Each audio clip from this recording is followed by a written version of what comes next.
Hello, YouTubers. So today we will be installing Windows Server 2022 on VirtualBox in preparation for a domain controller that we would be promoting on our next video.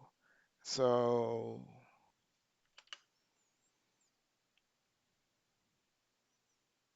all right, let's click on New and we can name our VM. Let's call it Windows 2022 TCL1. And select a location. So I have a folder called Windows 22 2022 DCL1 inside the VirtualBox folder. Select the ISO. We then check the unattended installation and let's set up the hardware.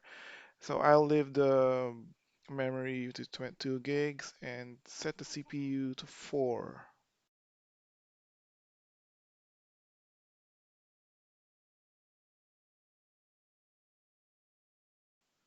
All right, so for the network, let's change it to bridge because I want it to be part of my local area network. And let's click on start. So this will power up our VM. As you can see, the Windows server installation is loading up. So let's click on next and install now. It's pretty much the same thing as installing any other Windows operating system in the past. Even the desktop operating system. So here, let's just select Windows 2022 standard evaluation with desktop experience, so that we'll have the graphical user interface. And let's click on accept. You don't really need to scroll, but let's click on next. Click on custom, select the drive, click on next, and we wait. And from here, we could skip ahead because we don't want to bore you with copying files and everything. So this would reboot maybe a couple of times. So don't hit anything when you see this. Press any key to boot from CD or DVD because that would make the installer start all over again.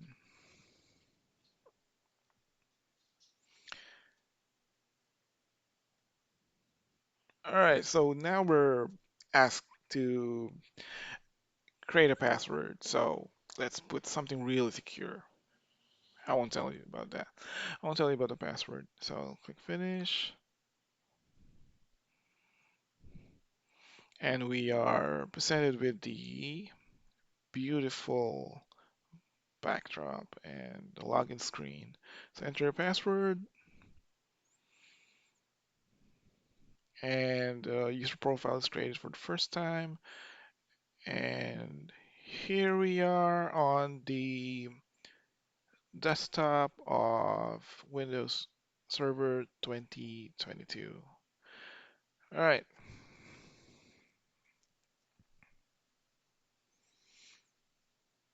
so let's click on yes. So for the network, um, what I normally would like to do is to correct the time zone. So I normally would like that to align to whatever time zone I am in right now. And for my time zone, that's plus 8 hours. So let's just select Beijing or Hong Kong.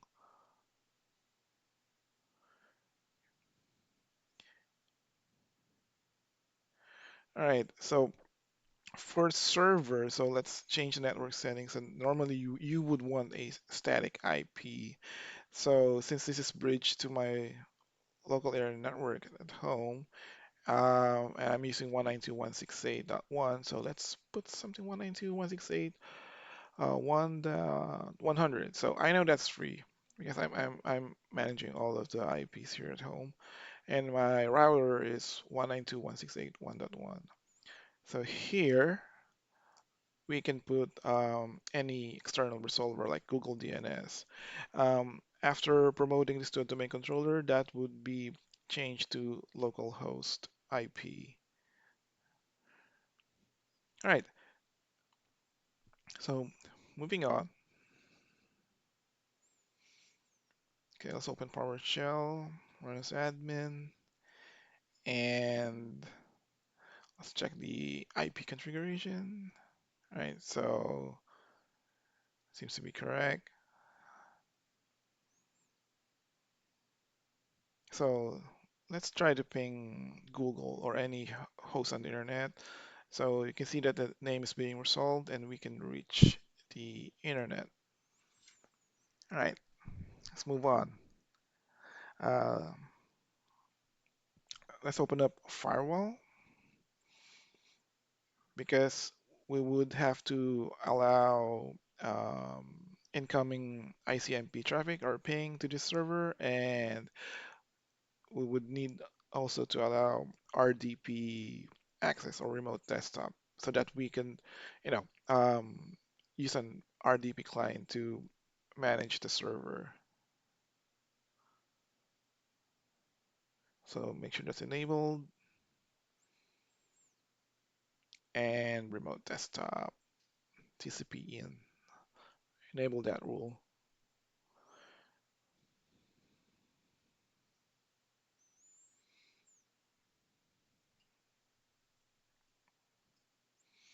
All right, let's okay.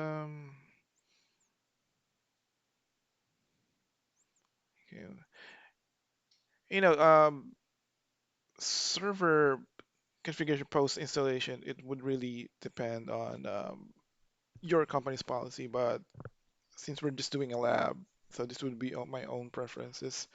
All right, so let's enable remote desktop so that we can RDP to this machine later on. And okay, what else do we need to do? Maybe,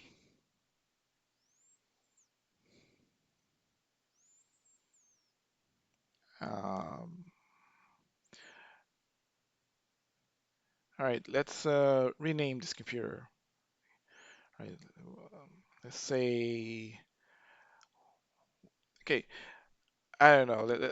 Normally, we just follow a standard naming convention within your organization, so I would just call it JM Infra DCO1. So the first domain controller in our lab.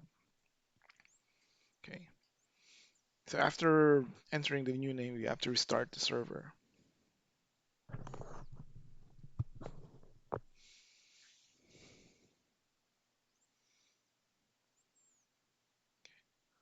All right, let's ping our machine.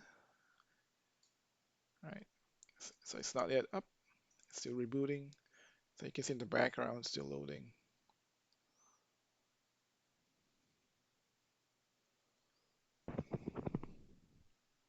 All right, there we go.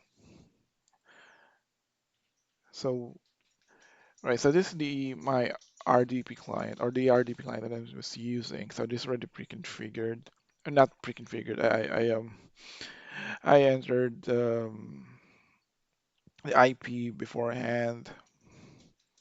Anyway, I prefer managing servers over RDP than actually managing them over console.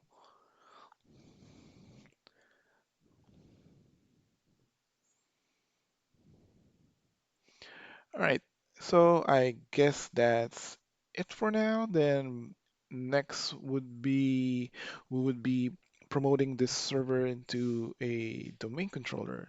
So thanks for watching and hope you subscribe. Have a great day, everyone.